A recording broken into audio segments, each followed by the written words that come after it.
西蒙感受了一番，發現新隊的神力每時每刻都在日散，根本止不住。再入遺跡，不妙。西蒙心中一諗，略一感受，便知道這方世界的法則權柄無法支撐微弱神靈的存在，因此世界之力會盡力撕扯，將其扯落神靈之位，或者神靈突破至中等神力階位，實力也達標，自可硬剛，或打破虛空遁去。根據從上古遺跡得到的書籍來看，這方世界之外，還有數不清的世界，猶如樹上的枝葉般連接在一起。每幾個有連接的世界之間，都有一個或多個天然通道，可供兩地的生靈相互往來。當然，也得需要一定的實力，不然穿越通道的時候恐有性命之危。此外，當個體實力強大到一定地步，也可在世界中的任何地方打破障壁，來到世界之外的虛空當中。如果知道另一個世界的方位，強者橫跨虛空，亦可通達彼岸。古籍上說這方世界可以承載中等神靈，但現在我才突破個微弱神力就不成了。上古那一場大戰還真是給糟蹋的不輕。西蒙心中暗想，略生出些焦急，卻也沒有什麼解決問題的好辦法。沉思了好一陣，終究找到一條路子，那就是誅殺上古遺跡之下封印着的半神炎魔，獵取精核，作為打開傳送陣封印的能量核心。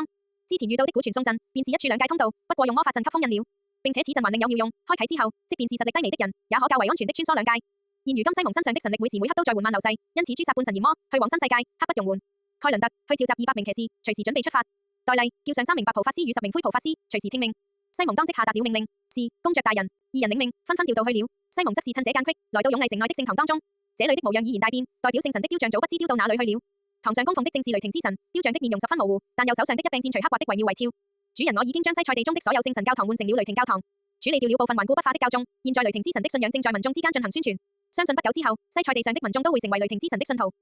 聖堂後面的臥室中，米露正眉目含情的趴在西蒙的懷裏訴說着近況。很好，就按照你這位大主教的想法去辦吧，我會再多撥給你些教兵維護教義。西蒙拍着大蜜桃，十分滿意。對了，過些日子你安排一場教眾集會，我會施展一場神蹟，來加深教徒的信仰。是主人，應。